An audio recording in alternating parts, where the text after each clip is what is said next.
Néstor Pitrola, quien es dirigente del Partido Obrero y también ex diputado nacional. Buen día, Néstor. Joaquín Moral te saluda. ¿Cómo estás? ¿Qué tal, Joaquín? Buen día a toda la gente allí. Bien, lo llamábamos para conversar un poco acerca de la coyuntura política, económica y social que está viviendo el día de hoy el país. Primero, empezar sobre la situación sanitaria que está viviendo Argentina a nivel nacional, consultarle cómo ve esta situación. La vemos de manera alarmante, dramática, muy preocupados, y realmente hemos llegado hasta acá por una cantidad de fracasos, desaciertos y por sobre todas las cosas una política que tiene otros ejes de parte del gobierno nacional y no la salud pública como ha proclamado el presidente. Esta realidad de 35.000 contagios de ayer, 30 y pico de mil de promedio en la última semana, con un nivel de colapso sanitario que va abarcando ya todas las principales ciudades del país. El nivel de camas ocupadas críticas es desesperante. A veces hay que llevar un paciente a 100 kilómetros, porque esto significa lo del colapso de camas, ¿no? Son vidas, son minutos que se pierden en la atención de una vida que hay que salvar. Y creo que esto es una profecía autocumplida, porque hace 2 meses el ministro de Salud de la provincia de Buenos Aires, el viceministro Nicolás Kreplak, anticipó que íbamos a llegar a 40.000 contagios diarios, pero no se han tomado las medidas para afrontar esa realidad.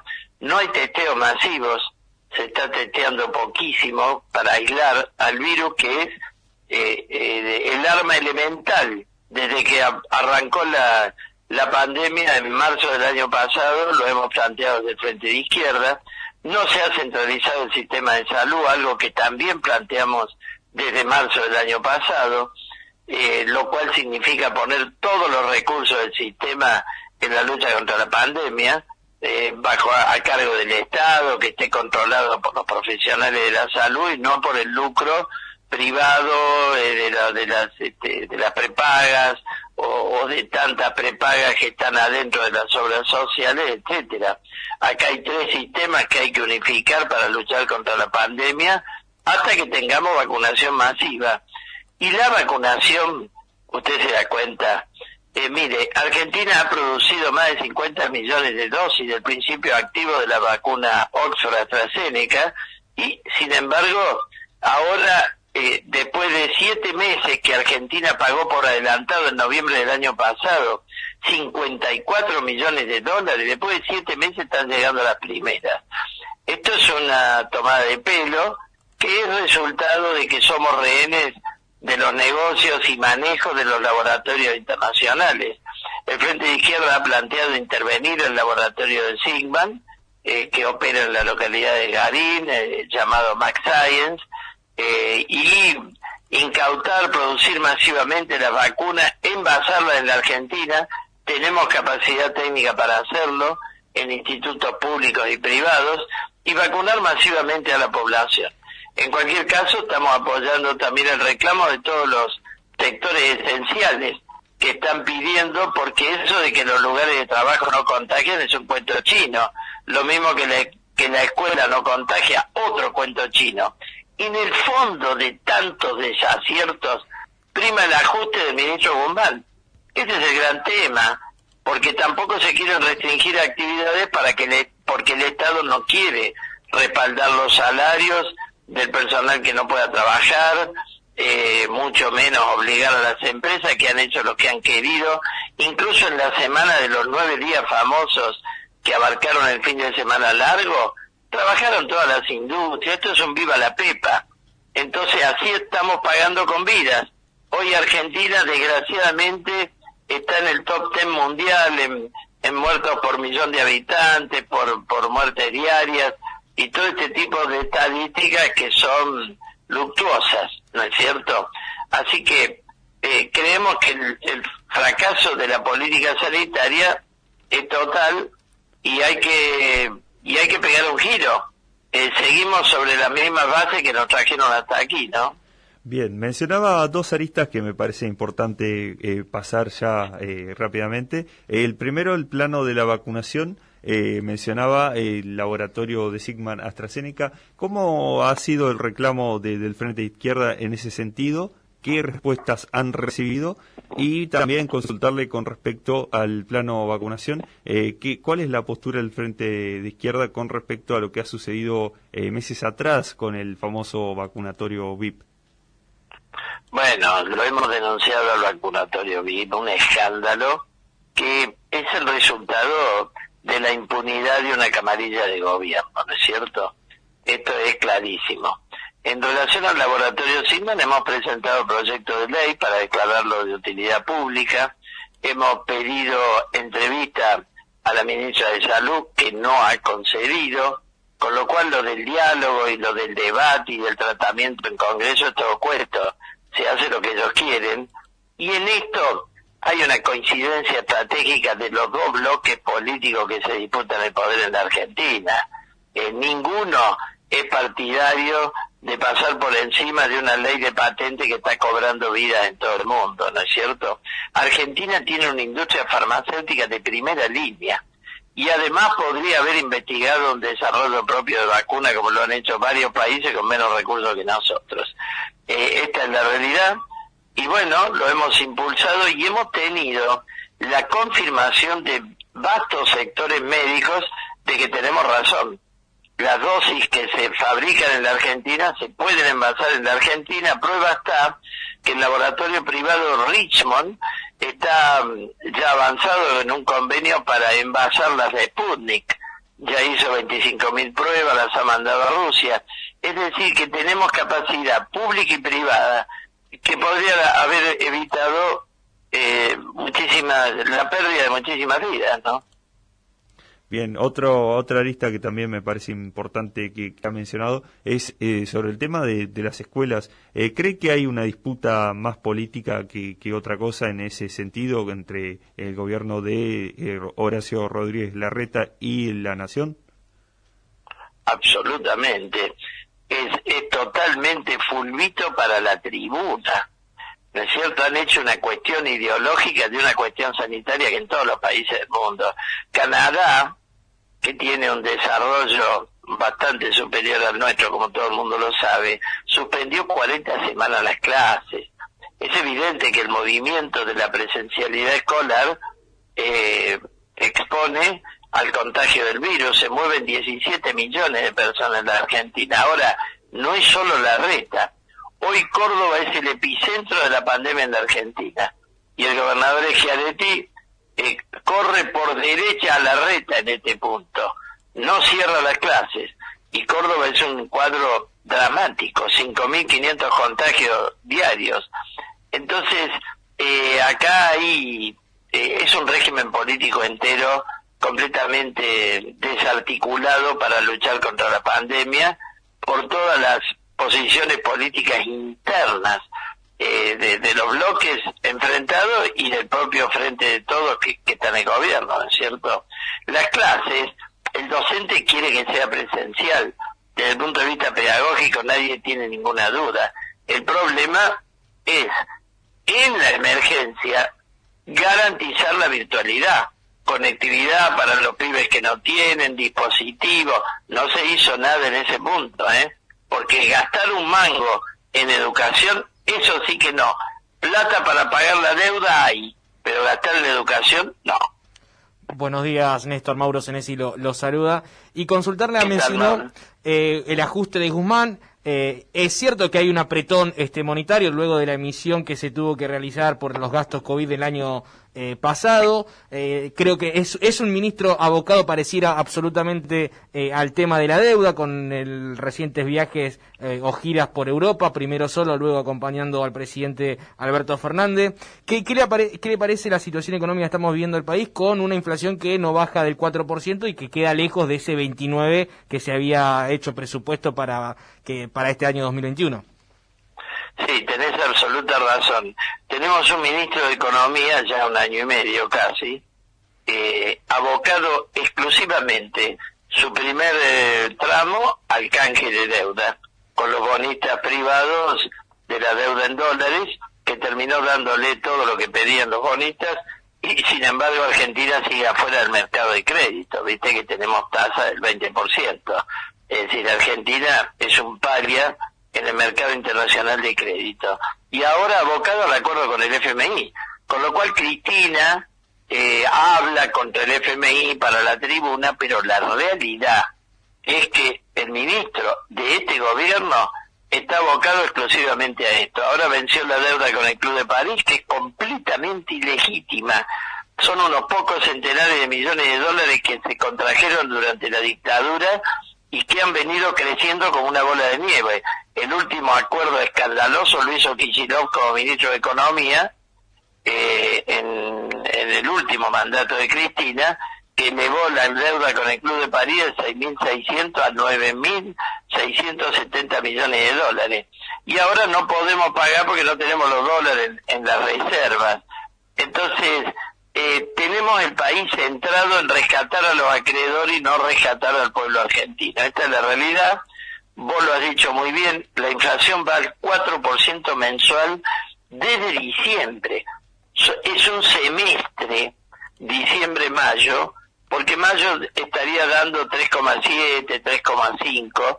Vamos a terminar los primeros meses del año con 22% de inflación aproximadamente, cuando el ministro prometió 29. Esto pone blanco sobre negro porque la destrucción del poder adquisitivo del salario, de las jubilaciones, y no hablemos del enorme tramo económico del 40% que es la economía informal, porque ahí los ingresos son todavía menores. Entonces no hay mercado interno, las familias no llegan a fin de mes. Este es el cuadro argentino.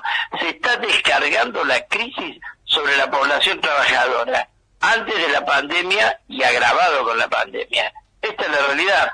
El ministro está bajando el déficit, está haciendo contracción monetaria, y ahora han hecho el mismo festival de bonos que hizo Caputo y Salderis oportunamente en el gobierno de Macri, incluso haciendo vulnerables hasta los depósitos bancarios. Pero son en pesos. Esto es un festival. Perdón. Es un Néstor, sí. Pero son en pesos esos bonos. Está bien que hay un festival de bonos, pero son en pesos, no en dólares. Hay una gran diferencia. Bueno, los de dólares, ya hablé del canje. Sí, y tenemos la deuda con el FMI que la piensan rescatar, están suplicando refinanciarla con la contrapartida del ajuste. Lo de peso nos cuesta mucha plata, porque la inflación al 4% mensual tiene que ver con la emisión monetaria, tiene que ver con el déficit fiscal que genera semejante deuda. Vos fijate que el presidente dijo que le iba a dar 20% de aumento a los jubilados con la plata de la LELIC, que son las benditas letras del Banco Central. Al contrario de eso, los jubilados perdieron un montón con el quite de la movilidad por inflación, y las LELIC son ya más de 3 billones, con B de bueno, 3 billones y medio de pesos, que reportan 100.000 millones de pesos de interés todos los meses. Lo pagamos los argentinos con inflación. ¿Alguien puede tener alguna duda? Esta es la realidad. Y ahora lo quieren pasar a deuda del Tesoro. Bueno, eso va contra el ajuste fiscal, que lo perdemos en salud, lo perdemos en educación, en obra pública, en vivienda, en todo lo que el Estado no hace. Esta es la realidad. Para ya ir a un plano político, este año y elecciones legislativas, en el 2019 creo que no pudieron ingresar con ningún escaño, es decir, los pocos escaños que tiene el Frente de Izquierda vencerían en el 2021. ¿Cómo se proyectan para estas elecciones? ¿Cómo toman la postergación de las PASOs? Y bueno, ¿cómo es la situación hoy? Sabemos que el Partido Obrero, hay una interna ahí entre la dirigencia de Altamira y del Caño. ¿Usted de qué lado está? Diría Matías Martín en un programa de Buenos Aires Fugitivos, si mal no recuerdo. Consultarle cómo es la situación interna también en el Frente de Izquierda y en el Partido Obrero.